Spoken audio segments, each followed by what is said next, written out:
YouTube और civil construction के साथियों को मेरा सलाम पहुँचे। अस्सलाम वालेकुम वरहमतुल्लाहि वबरकातुहू।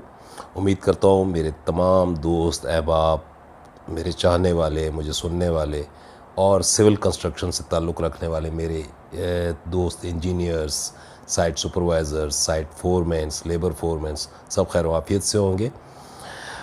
दोस्तों, आज बहुत दिनों के बाद मौका मिला वीडियो बनाने का। मेरे बहुत सारे दोस्तों ने मुझे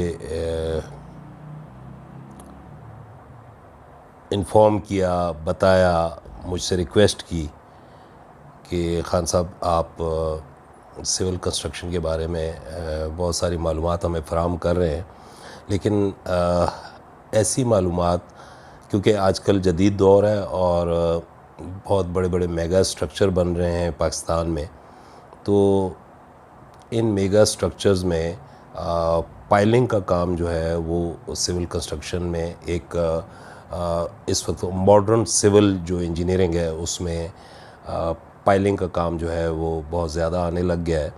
तो पाइलिंग के काम के बारे में भी कोई एक आध प्रोग्राम आप रिकॉर्ड करवाएं।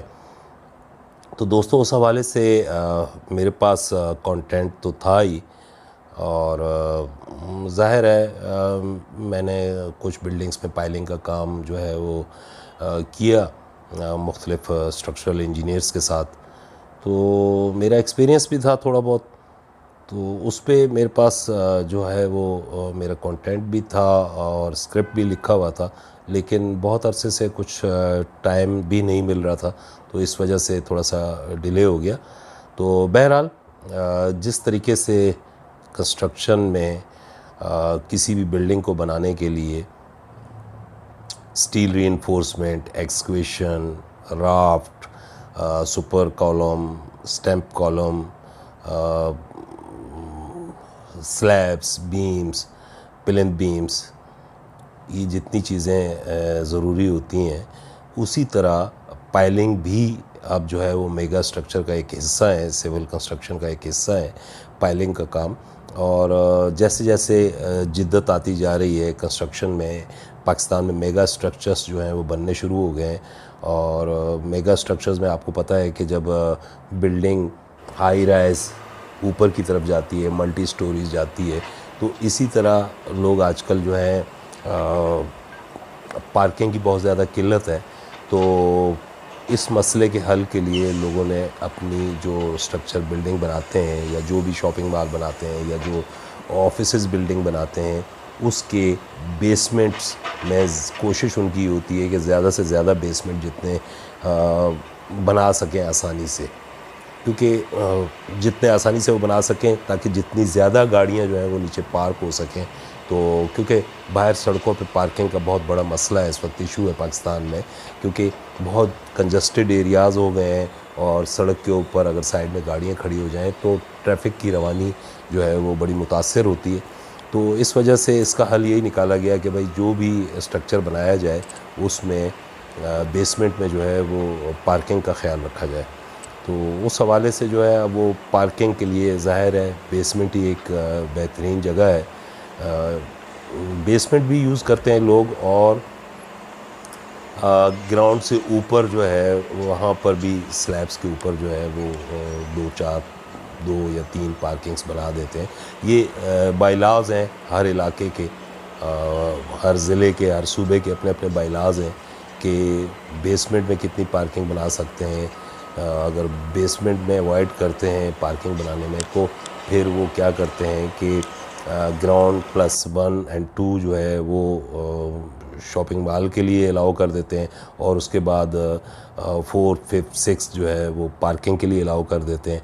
6 से ऊपर जो है वो फिर फ्लैट या ऑफिस बिल्डिंग्स, बहरहाल मुख्तलिफ़ तरीक़ेकार हैं वो, जैसे भी उनके बायलॉज़ हैं मुतल्लिका इंतज़ामिया के, जिस इलाके का, जिस शहर का, जिस सूबे का, जो भी डेवलपमेंट अथॉरिटीज़ हैं वहाँ की, उनके अपने अपने रूल्स हैं और उन रूल्स को हमें फ़ॉलो करना होता है। हम जब बिल्डिंग बनाते हैं तो उनके रूल्स को फ़ॉलो करते हैं। दोस्तों, हम बात कर रहे थे लोड पाइल्स की।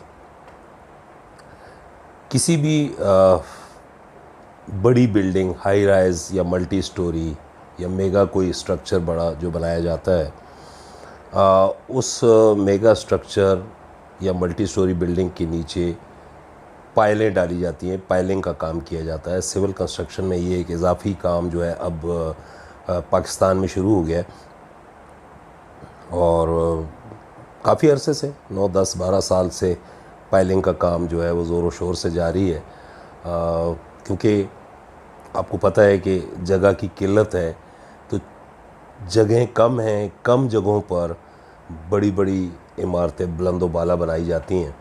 तो जो बुलंद व बाला इमारत बनाई जाती हैं उनके नीचे पायलिंग की जाती है। और आपको पता है कि पायल जो है, पायलों का बंच जो होता है वो मुख्तलिफ सिलेक्शन कर दी जाती है। मुख्तलिफ जो कॉलम होते हैं, यानी बिल्डिंग का लोड, स्लैब का लोड बीम्स पे होता है, बीम्स का लोड कॉलम्स पे होता है, कॉलम्स का लोड फिर दूसरी स्लैब, फिर इस तरह करते करते लोड ऊपर से ट्रांसफ़र होता होता राफ्ट तक आ जाता है। तो जो पायल का जो फंक्शन है मेगा स्ट्रक्चर में या मल्टी स्टोरी बिल्डिंग्स में या हाई राइज बिल्डिंग्स में, पायल का जो फंक्शन है वो आप कह सकते हैं कि वो जो आपका स्ट्रक्चर है उसको ग्राउंड के साथ सपोर्ट करती है। पायल जो है वो सपोर्टिंग का काम करती है। पायल जब ड्राइवन हो जाती है, पेवस्त हो जाती है ज़मीन के अंदर, तो जब पायलों का बंच, जगह जगह जो बंच पायल जो है वो पेवस्त कर दिए जाती हैं मुख्तलिफ़ जगहों पर, रीइंफोर्स्ड कंक्रीट पायल, तो वो जो पायल है वो फिर आकर राफ्ट के साथ टच हो जाती है। तो उसके बाद राफ्ट के बाद ऊपर फिर सारा लोड जो है वो सारा राफ्ट पे ट्रांसफ़र होता है। तो जो पायल होती है वो बिल्डिंग का जो फाउंडेशन होता है, जो राफ्ट होती है, अर्थक्वेक जोन में या सैलाब में या इस तरह मुख्तलिफ़ किस्म की जो प्रॉब्लम्स क्रिएट हो जाते हैं, कभी अल्लाह ना करे, तो उसमें ये होता है कि वो बिल्डिंग का जो फुटिंग होती है, जो पैर होते हैं, वो ज़मीन के अंदर गड़े हुए होते हैं, मजबूत होते हैं। तो ग्राउंड जो है वो स्ट्रक्चर को ग्राउंड के साथ पायल जो है वो सपोर्ट कर देती है। जितनी भी पायलें होती हैं वो ज़मीन का हिस्सा बन जाती हैं, उस सॉइल का, उस स्ट्रेटा का हिस्सा बन जाती हैं और वो उस बिल्डिंग के पैर को जो है, बिल्डिंग की जो फुट होते हैं उनको मजबूती से पकड़ लेती है। तो राफ्ट पे सारा लोग बहुत से पहले जो डिज़ाइन होते रहे हैं 10, 12, 15 स्टोरी तक, वो राफ्ट पे लोड सारा डाइवर्ट कर देते थे और राफ्ट जो है वो हेवी राफ्ट बनाकर और उसके ऊपर सारा लोड होता था। लेकिन अब जो जदीद टेक्नोलॉजी आई है उसमें जो है वो लोड सारा राफ्ट पे ले आते हैं और राफ्ट को जो है वो कनेक्ट कर देते हैं पायलों के साथ, ताकि राफ्ट की मूवमेंट जो है वो स्टेबल हो जाए। तो आपका जो स्ट्रक्चर है उसको स्टेबल करने के लिए और ग्राउंड के साथ सपोर्ट करने के लिए पायलें दी जाती हैं। अच्छा, इन पायलों के काम में मेरे जहन में एक और चीज़ आई थी कि जो पायल हैं उनको जब ज़मीन के अंदर बरेड किया जाता है तो उसमें मैंने आपको बताया कि रीइंफोर्समेंट, सीमेंट, कंक्रीट जो है वो डाली जाती है, रीइंफोर्समेंट डाला जाता है। अच्छा, आज से 20 साल, 30 साल, 40 साल पहले जो पायलें कंक्रीट की जाती थीं, उन पायलों में जो कंक्रीट जो है वो मिक्स डिज़ाइन जो होता था, उसके अंदर प्योर सीमेंट और सैंड और एग्रीगेट, कोर्स एग्रीगेट और फाइन एग्रीगेट और सीमेंट का कॉम्बिनेशन होता था। उसके अलावा फिर थोड़ा सा जदीद दौर आया तो प्लास्टिसाइज़र, सुपर प्लास्टिसाइज़र भी डाले गए। तो लेकिन उसके बाद पूरी वर्ल्ड में रिसर्च होती है, हर एक चीज़ पे रिसर्च होती ही रहती है। अक्सर बड़े बड़े रिसर्चर बैठे हुए होते हैं और वो रिसर्च करते रहते हैं। अपनी जो तख्लीक होती है या जो भी चीज़ होती है मटेरियल, जैसे गाड़ियाँ बनाने वाले हैं वो खूब से खूब तर की तलाश में जो है वो लगे रहते हैं, उस पर वर्क करते रहते हैं, रिसर्च करते हैं। इसी तरह कंक्रीट के शोबे में भी बहुत सारी रिसर्च हो रही हैं, हो भी चुकी हैं और अब तो बहुत ज़्यादा लाइट वेट कंक्रीट, इंशाल्लाह लाइट वेट कंक्रीट पे मैंने भी बहुत रिसर्च की है और लाइट वेट कंक्रीट जो है वो मैंने बनाने में मैं कामयाब हो गया हूँ। और उस लाइट वेट कंक्रीट के लिए मैंने जितना भी मटेरियल था वो खालिसतन ऑर्गेनिक मटेरियल से मैं लाइट वेट कंक्रीट जो है वो बनाने में कामयाब हो गया हूँ। इंशाल्लाह मैं एक मशीनें वगैरह तैयार जब हो जाएंगी बिल्कुल मुकम्मल उसका सेटअप, तो मैं इंशाल्लाह उसका ऐलान भी कर दूँगा। तो मैं बात कर रहा था कि पायल की कंक्रीट में जैसे जैसे रिसर्च बढ़ती गई तो पायल को जब ज़मीन के अंदर बरेड करने के बाद 50 साल, 40 साल, 60 साल के बाद चेक किया गया तो उसके अंदर क्लोराइड जो है वो पेनिट्रेट हो चुका था। तो जब क्लोराइड कंक्रीट के अंदर पेनिट्रेट हो जाता है तो मैं अपने डीपीसी के प्रोग्राम में बहुत 5 प्रोग्राम मैंने किए, उनमें मैंने हर बार यही जिक्र किया कि क्लोराइड सीमेंट का दुश्मन है, क्लोराइड सीमेंट का दुश्मन है। तो मॉइस्चर जो है वो पानी का मॉइस्चर भी होता है, क्लोराइड का भी मॉइस्चर होता है, ठीक है ना जी। तो क्लोराइड जो है वो सीमेंट के साथ रिएक्शन करके सीमेंट को वीक कर देता है, कमज़ोर कर देता है। पानी जो है वो उसका जो मॉइस्चर होता है वो कंक्रीट को बदनुमा कर देता है, उसके ऊपर स्पॉट आ जाते हैं, रंग ख़राब हो जाता है। लेकिन पायल क्योंकि ज़मीन के अंदर जाती है और ज़मीन के अंदर आपको पता है कि किसी एक लेवल पे पानी है, पानी का जो उसका लेवल है ज़मीन के अंदर कहीं ना कहीं पानी है, तो वो पानी और उस ज़मीन के अंदर मट्टी के अंदर, मैं आपको बार बार कह चुका हूँ कि मट्टी लूज़ ऐसे पड़ी हुई हो या कॉम्पैक्ट हो, सॉइल के अंदर क्लोराइड्स होते ही होते हैं हर हालत में।